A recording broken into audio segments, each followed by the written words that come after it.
இலங்கை அருகே ஈரான் கப்பல் தாக்கப்படுவதற்கு முன்னர் தன் தகப்பனுக்கு தொடர்பெடுத்த ஈரானிய வீரர் கூறிய திடுக்கிடும் வாக்குமூலம். அமெரிக்காவுக்கு பதில் தாக்குதலுக்கு தயாரான ஈரானிய கப்பல். சற்று முன்னர் வெளியான புதிய அதிர்ச்சி தகவல். தங்க நகைகளை இளம்பெண்ணிடம் பறித்துக் கொண்டு ஓடிய நபர் துரத்தி பிடித்த ஊர் மக்கள், இறுதியில் நேர்ந்த நிலை. முழு உலகையும் பரபரப்புக்குள் உள்ளாக்கிய ஈரானின் புதிய உச்ச தலைவர் நியமனம். புதிய உச்ச தலைவரும் நீண்ட காலம் நீடிக்க மாட்டார். ட்ரம்பின் அறிவிப்பால் ஈரானுக்கு பேரிடி.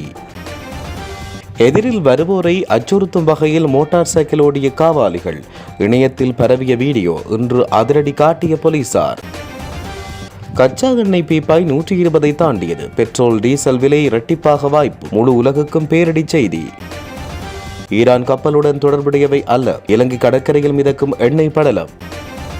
பற்றி எரியும் ஈரானின் எண்ணெய் கிடங்குகள். தலைநகரில் அடுத்தடுத்த தாக்குதல்கள். படுமோசமாகும் ஈரானின் வளங்களின் இருப்பு. உலக சந்தையில் அதிகரிக்கும் விலை. எரிபொருள் கையிருப்பு தொடர்பில் ஸ்ரீலங்காவில் இருந்து கிடைத்த முக்கிய தகவல். இலங்கையில் வெடித்து சிதறிய ஈரான் கப்பல். சிதைவடையும் சடலங்கள். ஈரானில் இருந்து அழுகுரல்கள். கத்திமுனையில் 5 பவுன் நகை திருட்டு. 8 மணி நேரம் கழித்து உதவ வந்த மருதங்கேணி போலீசார். தமிழர் பகுதியொன்றில் நடந்த விசித்திர சம்பவம்.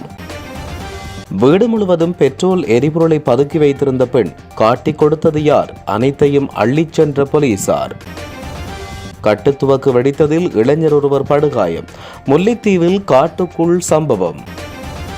மனித பாவனைக்கு பொருத்தமில்லாத உணவுகள். அதிகாரிகள் எடுத்த அதிரடி முடிவு. நீதிமன்றின் எதிர்பாராத உத்தரவு. வெண்ணப்புவ பகுதியில் பெண்ணிடமிருந்து தங்க நெக்லஸை பறிக்கும் சம்பவம் ஒன்று இடம்பெற்ற நிலையில் தங்க நகைகளை கொள்ளையடித்தவர் உடனடியாக பிடிக்கப்பட்டு வெண்ணப்புவ காவல்துறையிடம் ஒப்படைக்கப்பட்டார். இந்த புத்தளம் மாவட்டத்தின் வெண்ணப்புவ பகுதியில் பெண்ணொருவரிடமிருந்து தங்க நெக்லஸை பறித்துச் சென்ற சம்பவம் ஒன்று இடம்பெற்றுள்ளது. திடீரென்று அணுகிய அடையாளம் தெரியாத நபர் அந்த பெண்ணின் கழுத்திலிருந்து தங்க நெக்லஸை பறித்துக் கொண்டு தப்பிச் சென்றுள்ளார். அப்போது அருகில் இருந்தோர் தப்பிச் செல்ல முயற்சித்த திருடனை துரத்தி பிடித்தனர். குறித்த சம்பவம் தொடர்பான வீடியோ பரபரப்பாகியுள்ளதாக தெரிவிக்கப்பட்டுள்ளது. இலங்கை கடற்பரப்பில் அமெரிக்க டார்பிடோவால் ஈரானிய கப்பல் தாக்கப்படுவதற்கு முன்னர் அமெரிக்க படைகள் இருமுறை கப்பல் குழுவுக்கு கப்பலை விட்டுச் செல்ல உத்தரவிட்டதாக ஈரானிய ஊடகம் ஒன்று தகவல் வெளியிட்டுள்ளது. மார்ச் 4 இலங்கை கரையை கடந்து இந்திய பெருங்கடலில் அமெரிக்கா ஒரு நீர்மூழ்கி கப்பல் தாக்கிய ஈரானிய போர்க்கப்பல் ஐரிஸ் சேனாவின் கடற்படை உறுப்பினர் கப்பல் டார்பிட் ஏவுகணையால் தாக்கப்படுவதற்கு சில நிமிடங்களுக்கு முன்னர் தன்னுடைய தந்தையை தொலைபேசியில் அழைத்து இதை குறிப்பிட்டுள்ளதாக செய்திகள் வெளியாகின. இரட்டை எச்சரிக்கைகள் வந்தபோதும் ஐரிஸ் சேனா கமாண்டர் கப்பல் குழுவினரை கப்பலை விட்டு செல்ல அனுமதிக்க மறுத்தார் என்று கடற்படை உறுப்பினரின் குடும்பத்தினருடன் நெருங்கியுள்ள ஒரு ஆதாரத்தை மேற்கோள் காட்டி அறிக்கை கூறியுள்ளது. கடற்படை உறுப்பினரின் தந்தை சில குழுவினர் கமாண்டருடன் வாதமிட்டதாகவும் எச்சரிக்கையின் போது சில குழுவினர் உயிர்காக்கும் படகுகளில் தப்பிச் சென்றதாக தெரிவிக்கப்படுகிறது. மேலும் அமெரிக்க நீர்மூழ்கி தாக்குதலுக்கு எதிராக எதிர்த்தாக்குதல் நடத்த அவர்கள் தீர்மானித்ததாக கூறப்படுகிறது. பின்னர் ஈரானிய வெளியுறவு அமைச்சர் எக்ஸ் தளத்தில் கப்பலில் 130 கடற்படை உறுப்பினர்கள் இருந்தார்கள் என்றும் பதிவிட்டுள்ளார். இலங்கை கடற்படையினர் ஈரானிய கப்பல் அருகே அந்த இடம் வந்தபோது கப்பல் மூழ்கி 32 உறுப்பினர்கள் கடலில் உயிர்காப்பு படகுகளில் மிதந்த நிலையில் இருந்துள்ளனர். இலங்கை கடற்படையினர் அந்த 32 உறுப்பினர்களை மீட்டெடுத்து கரைக்கு கொண்டு வந்ததாக புதிய தகவல்கள் தெரிவிக்கின்றன. மேலும் ஈரான் கப்பலை தாக்கும் முன் 2 முறை அமெரிக்கா எச்சரித்ததாகவும் கப்பலை விட்டுவிட்டு வெளியேறுங்கள் என்று ஊழியர்களுக்கு அமெரிக்க படைகள் எச்சரித்துள்ளதாக சர்வதேச ஊடகங்கள் செய்தி வெளியிட்டுள்ளன. எனினும் ஈரான் வெளியுறவு அமைச்சர் அராக்சி கூறும்போது சர்வதேச நீர்வழிகளில் எவ்வித எச்சரிக்கையும் தெரிவிக்காமல் அமெரிக்க படைகள் அராஜகத்துடன் நடந்து கொண்டதாக தெரிவித்தார். ஈரான் கப்பலை தாக்கும் முன் அமெரிக்கா 2 முறை எச்சரித்தது. கப்பலை விட்டுவிட்டு வெளியேறுங்கள் என ஊழியர்களுக்கு அமெரிக்க படைகள் எச்சரித்துள்ளதாக சர்வதேச ஊடகங்கள் செய்தி வெளியிட்டுள்ளன. கப்பலில் இருந்து 32 பேரை இலங்கை கடற்படையினர் மீட்புக் குழுவினர் மீட்டு கரைக்கு அழைத்து வந்தனர். அவர்கள் சிகிச்சைகளுக்காக காலி கராப்பட்டிய வைத்தியசாலையில் அனுமதிக்கப்பட்டனர். அவர்களில் 10 பேர் இன்னும் சிகிச்சை பெற்று வருகின்றனர். இந்த தாக்குதலில் உயிரிழந்த 84 ஈரான் கடற்படையினரின் உடல்கள் மீதான பிரேத பரிசோதனைகள் அண்மையில் காலி தேசிய வைத்தியசாலையில் இடம்பெற்றன. வைத்தியசாலையில் சிகிச்சை பெற்று ஈரான் கடற்படையினரில் 8 பேர் தீவிர சிகிச்சை பிரிவில் அனுமதிக்கப்பட்டுள்ளதாக தெரிவிக்கப்பட்டுள்ளது. ஈரானின் மறைந்த உச்ச தலைவர் அயதுல்லா அலி கமேனியின் மகன் அயதுல்லா ஜயீத் முஷ்தபா கசைனி கமேனி நாட்டின் புதிய உச்ச தலைவராக தேர்ந்தெடுக்கப்பட்டுள்ளதாக ஈரானின் நிபுணர்கள் அவை இன்று உத்தியோகபூர்வமாக அறிவித்துள்ளது. ஞாயிற்றுக்கிழமை நடைபெற்ற அவசர கூட்டத்தில் உறுப்பினர்களின் பெரும்பான்மையான வாக்குகளின் அடிப்படையில் இந்த தீர்மானம் எடுக்கப்பட்டுள்ளது. ஈரானின் அரசியல் உயர்வட்டத்தில் முஷ்தபா கமேனி என்ற பெயர் பல ஆண்டுகளாக பேசப்பட்டு வருகிறது. இது சாத்தியமா இல்லையா என்ற விவாதம் நீண்ட காலம் இருந்து வருகிறது. இந்நிலையில் அயதுல்லா அலி கமேனிக்கு பின்னர் ஈரானின் புதிய உச்ச தலைவராக வருவோர் அமெரிக்காவின் அனுமதி இல்லாமல் நீண்ட காலம் பதவியில் நீடிக்க முடியாது என அமெரிக்க ஜனாதிபதி தெரிவித்தார். ஊடகம் ஒன்று அளித்த பேட்டியில் அவருக்கு எங்களிடமிருந்து அனுமதி பெற வேண்டியிருக்கும், அந்த அனுமதி இல்லை என்றால் அவர் நீண்ட காலம் பதவியில் இருக்க முடியாது என டொனால்டு ட்ரம்ப் குறிப்பிட்டுள்ளார். இளைஞர்கள் இருவர் வீதியில் சென்று கொண்டிருந்த வாகனங்களுக்கு இடையூறு ஏற்படும் வகையிலும் மிகவும் ஆபத்தான முறையிலும் மோட்டார் சைக்கிளை ஓட்டிச் சென்ற வீடியோ ஒன்று சமூக வலைதளங்களில் நேற்று பகிரப்பட்டு வந்தது. இந்த விடயம் தொடர்பில் மேற்கொள்ளப்பட்ட விசாரணையில் அந்த மோட்டார் சைக்கிள் ஆனமடுவ நவகத்தேகம வீதியில் ஓட்டிச் செல்லப்பட்டமை கண்டுபிடிக்கப்பட்டுள்ளது. இதற்கமைய நேற்று மாலை நவகத்தேமக போலீசார் நிலையத்தின் அதிகாரிகள் குழு ஒன்று மேற்கொண்ட நடவடிக்கையின் போது அந்த மோட்டார் சைக்கிளை ஓட்டிய நபர் மீது ஆபத்தான மற்றும் கவனக்குறைவான முறையில் மோட்டார் சைக்கிள் ஓட்டுதல், வீதி பயனாளர்களுக்கு ஆபத்தை ஏற்படுத்துதல் மற்றும் மனித உயிருக்கு ஆபத்தை ஏற்படுத்த முயற்சி ஆகிய குற்றச்சாட்டுகள் பதிவு செய்யப்பட்டுள்ளன. சந்தேக நபர் 19 வயதுடைய நவகத்தேம பகுதியைச் சேர்ந்தவர் என்று தெரிவிக்கப்பட்டுள்ளது. அவர் இன்று ஆனமடுவ நீதவான் நீதிமன்றில் ஆஜர்படுத்தப்பட உள்ளார். இதுகுறித்து நவகத்தேம போலீசார் மேலதிக விசாரணைகளை மேற்கொண்டு வருகின்றனர். மத்திய கிழக்கு பிராந்தியத்தில் நிலவுகின்ற போர்ச்சூழல் காரணமாக உலகளாவிய ரீதியில் எரிசக்தி விநியோகத்தில் ஏற்பட்டுள்ள தடைகளுக்கு மத்தியில் உலக சந்தையில் கச்சா எண்ணெய் விலை இன்று முன்னெப்போதும் இல்லாத வகையில் உயர்வடைந்துள்ளது. குறிப்பாக அமெரிக்கா மற்றும் ஐரோப்பிய சந்தைகளை இலக்காக கொண்ட பிரதான எண்ணெய் குறியீடுகளின் விலைகள் கணிசமாக அதிகரித்துள்ளதாக புதிய அறிக்கைகள் சுட்டிக்காட்டுகின்றன. இந்நிலைமை உலக பொருளாதாரத்தில் கடும் தாக்கத்தை ஏற்படுத்தும் என பொருளாதார நிபுணர்கள் எச்சரிக்கின்றனர். மத்திய கிழக்கு நெருக்கடி மேலும் தீவிரமடைந்தால் வரும் வாரங்களில் எரிபொருள் விலைகள் மேலும் உயரும் அபாயம் உள்ளதாக தெரிவிக்கப்பட்டுள்ளது.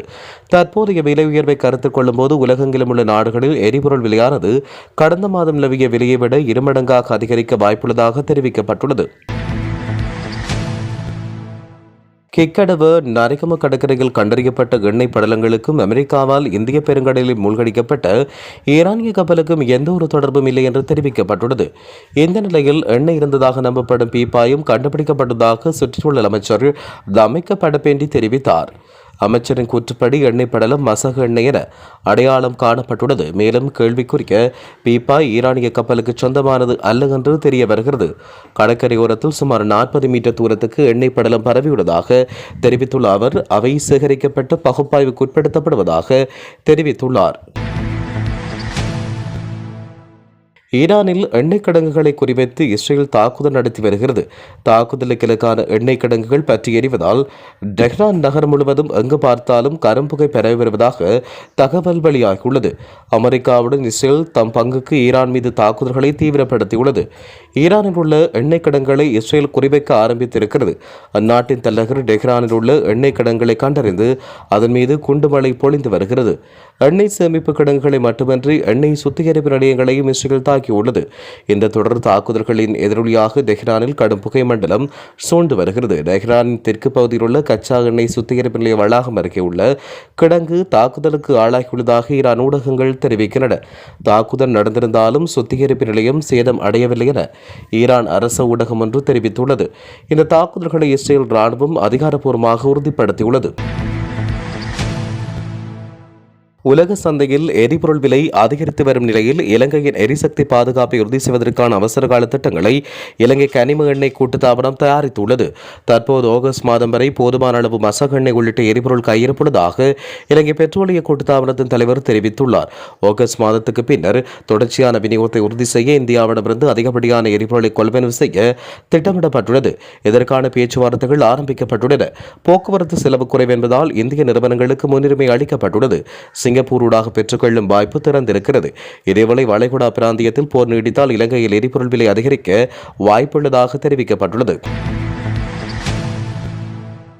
அமெரிக்க நீர்மூழ்கி கப்பலால் தாக்கி மூழ்கடிக்கப்பட்ட ஈரானிய போர்க்கப்பலில் உயிரிழந்த 87 கடற்படையினரின் உடல்களை பாதுகாப்பதில் காலை கராப்பட்டிய போதனா வைத்தியசாலை நிர்வாகம் சவால்களை எதிர்கொண்டு வருகிறது. இந்த விடயம் தொடர்பில் வைத்தியசாலையின் படிப்பாளர் வைத்தியர் STUM பிராங்கோ ஊடகங்களுக்கு தெரிவிக்கையில், ஒரே நேரத்தில் 87 உடல்கள் கொண்டுவரப்பட்டதால் அவற்றை பெரிய அறையில் பாதுகாப்பாக வைப்பதில் கடும் சிக்கல் ஏற்பட்டுள்ளது. வைத்தியசாலையில் போதிய கொண்டோட்டி வசதிகள் இல்லாத நிலையில் உடல்கள் சிதையாமல் இருப்பதற்கு தற்காலிக ஏற்பாடுகள் மூலம் அவை தற்போது பாதுகாக்கப்பட்டு வருகிறது. எந்த உடல்கள் இன்னும் எவ்வளவு காலத்துக்கு வைத்தியசாலையில் வைத்திருக்க வேண்டும் என்பது தொடர்பில் எமக்கு இதுவரை எவ்வித உத்தியபூர்வ தகவலும் வழங்கப்படவில்லை. இந்த விவகாரம் தொடர்பில் சுகாதார அமைச்சு, வெளிவிகார அமைச்சு மற்றும் ஈரானிய தூதரகம் ஆகியவற்றுக்கிடையே நடைபெற்று வரும் ராஜதந்திர பேச்சுவார்த்தைகள் பற்றி எமக்கு தெரியாது. இந்த உடல்களை இலங்கையில் அடக்கம் செய்ய அனுமதி வழங்கப்பட்டால் மாநகர சபை மற்றும் பொதுமக்களின் உதவியுடன் ஒரே நாளில் அந்த பணிகளை எம்மால் நிறைவு செய்ய முடியும். ஆனால் உடல்களை திருப்பி அனுப்புவதில் தாமதம் ஏற்பட்டால் அவற்றை நீண்டகாலம் பாதுகாப்பது வைத்தியசாலை நிர்வாகத்துக்கு பெரும் சுமையாக அமையும் என தெரிவித்தார். இலங்கை கப்பல் சர்வதேச கடற்பரப்பில் பயணித்துக் கொண்ட ஈரானிய கப்பல் மீது அமெரிக்க நீர்மூழ்கி கப்பல் நடத்திய தாக்குதலில் 87 பேர் கொல்லப்பட்டனர். அவர்களின் உடல்களே தற்போது ராஜதந்திர தீர்மானங்களுக்காக காத்திருக்கும் நிலையில் கராப்பட்டிய போதனா வைத்தியசாலையின் பெரிய அறையில் வைக்கப்பட்டுள்ளன. கத்திமுனையில் 5 பவுன் நகை திருடப்பட்டுள்ளதாகவும் 8 மணி நேரம் கழித்தே மருதங்கனி போலீசார் உதவ வந்ததாகவும் தெரிவிக்கப்பட்டுள்ளது. இந்த விடயம் தொடர்பில் தெரிவிக்கையில், யாழ்ப்பாணம் வடமராட்சி கிழக்கு மணல்காடு சந்தையில் அமைந்துள்ள வீடொன்றில் நள்ளிரவில் நகை கொள்ளை ஒன்று இன்று அதிகாலை இடம்பெற்றது. சம்பவம் தொடர்பில் மேலும் தெரிய வருகையில், இன்று அதிகாலை 1 மணியளவில் மதிலால் பாய்ந்து 3 திருடர்கள் குறித்த வீட்டுக்குள் புகுந்து வீட்டில் இருந்த கணவனை தாக்கிவிட்டு பின்னர் மனைவியின் கழுத்தில் கத்தியை வைத்து சுமார் 5 பவுன் நகையை அவரின் கழுத்திலிருந்து அறுத்தெடுக்கப்பட்டதோடு குறித்த பெண்ணையும் தாக்கியுள்ளதோடு அரை மணி நேரத்துக்கும் அதிக நேரம் மணல் மண் அள்ளி கொட்டியும் இரும்பாலும் தாக்கியுள்ளனர். இதில் கணவர் படுகாயமடைந்து பருத்தித்துறை ஆதார வைத்தியசாலையில் அனுமதிக்கப்பட்டுள்ளார். இதேவேளை சுதாகரித்துக் கொண்ட கணவர் திருடன் ஒருவரை தாக்கியதில் திருடன் காயத்துடன் சிந்த தப்பிச் சென்றுள்ளார். இதேவேளை திருடர்கள் கத்திமுனையில் தாக்கியதாகவும் அச்சுறுத்தி கொண்ட நிலையில் மருதங்கனி போலீசார் மற்றும் அவசர இலக்கங்களான 119, 118 ஆகியவற்றுக்கு அழைப்பினை மேற்கொண்டு உதவி கோரியும் போலீசார் 8 மணி நேரம் கழித்து சரியாக காலை 9:15 மணிக்கு சம்பவம் நடந்த இடத்துக்கு உதவுவதற்கு முறைப்பாடு பெற்றுக்கொள்ள சென்றுள்ளதாக தெரிவிக்கப்பட்டுள்ளது. குறித்த வீட்டில் நேற்றுடன் 3வது தடவையாக இந்த கொள்ளை சம்பவம் இடம்பெற்றது. இந்த கொள்ளை சம்பவத்தில் 3 கொள்ளையர்கள் கொள்ளை சம்பவத்தில் ஈடுபட்டமை மறை காணொலியில் பதிவாகியுள்ளது. வீடொன்றில் சூட்சுமமாக மறைத்து வைக்கப்பட்ட ஒரு தொகுதி பெட்ரோல் எரிபொருளை கல்முனை தலைமையக போலீசார் மீட்டுள்ளனர். கல்முனை புறநகர் பகுதியில் கடை ஒன்றுடன் இணைந்த வீடொன்றில் பெட்ரோல் எரிபொருள் பதுக்கி வைக்கப்பட்டு விற்பனை செய்யப்பட்டு வருவதாக கல்முனை தலைமையக போலீஸ் நிலைய பொறுப்பதிகாரிக்கு கிடைக்கப்பட்ட தகவலுக்கு அமைய ஊழல் ஒழிப்பு பிரிவு உப போலீஸ் பரிசோதகர் தலைமையிலான போலீசார் கைது நடவடிக்கையில் ஈடுபட்டிருந்தனர். வீட்டின் கட்டிலின் கீழ் சூட்சுமமாக போத்தல் மற்றும் கலன்களில் மறைத்து வைக்கப்பட்ட நிலையில் சுமார் 32 லிட்டர் பெட்ரோல் எரிபொருள் மீட்கப்பட்டுள்ளது. அத்துடன் 39 வயது மதிக்கத்தக்க பெண் சந்தேக நபர் கைதான நிலையில் போலீஸ் படையில் விடுவிக்கப்பட்டார். குறித்த வழக்கு நாளை கல்முனை நீதவான் நீதிமன்றில் சட்ட நடவடிக்கைக்காக பாரப்படுத்தப்பட உள்ளது. முல்லைத்தீவு மல்லாவி போலீஸ் பிரிவுக்குட்பட்ட பாண்டியன்குளம் பகுதியில் காட்டு விலங்குகளுக்கு பொறி வைக்கப்பட்டதில் 36 வயதுடைய இளைஞர் ஒருவர் படுகாயமடைந்து கிளிநொச்சி பொது வைத்தியசாலையில் சிகிச்சை பெற்று வருகிறார். இந்த வெடிப்பு சம்பவம் தொடர்பில் மல்லாவி போலீசார் மேலதிக விசாரணைகளை மேற்கொண்டு வருகின்றனர். செங்கலடி பிரதேசத்தில் மனித பாவனைக்கு உதவாத வண்டுகள் நிறைந்த உணவுப் பொருட்களை கொண்டு உணவு தயாரிப்பில் ஈடுபட்ட உணவகம் ஒன்றின் உரிமையாளரை அபராதமாக 70,000 ரூபாவை செலுத்துமாறும் உணவகத்தை தற்காலிகமாக மூடுமாறும் ஏறாவூர் நீதவான் நீதிமன்றம் வெள்ளிக்கிழமை உத்தரவு பிறப்பித்துள்ளது. இந்த சோதனையின் பொழுது குறித்த உணவகத்தில் உணவு தயாரிப்பதற்காக களஞ்சியப்படுத்தி வைத்திருந்த உணவுப் பொருட்களான கோதுமை மா, வடை, பருப்பு, மைசூர் பருப்பு மற்றும் கடலை ஆகியவற்றில் பெருமளவான வண்டுகள் காணப்பட்டதோடு உணவகத்தின் கழிவுநீர் முறையான வடிகால் வசதியின்றி திறந்த வழியில் வெளியேற்றப்பட்டுள்ளதாக தெரிவிக்கப்பட்டுள்ளது. இதையடுத்து குறித்த உணவகத்தின் உரிமையாளருக்கு எதிராக பொது சுகாதார பரிசோதகர் தவேந்திர ராஜாவால் ஏறாவூர் நீதவான் நீதிமன்றில் வழக்கு தாக்கல் செய்யப்பட்டதை தொடர்ந்து குறிப்பாக இதனை எடுத்துக்கொண்ட நீதவான் இந்த உரிமையாளரை தண்டப்பணமாக 70,000 ரூபாய் செலுத்துமாறும் உணவகத்தை திருத்த வேலைகளை செய்து முடிக்கும் வரை தற்காலிகமாக மூடுமாறும் கைப்பற்றப்பட்டுள்ள வண்டுகள் நிறைந்த பெருமளவான உணவுப் பொருட்களை உடனடியாக அகற்றுமாறும் உத்தரவு பிறப்பித்துள்ளமையும் குறிப்பிடத்தக்கது.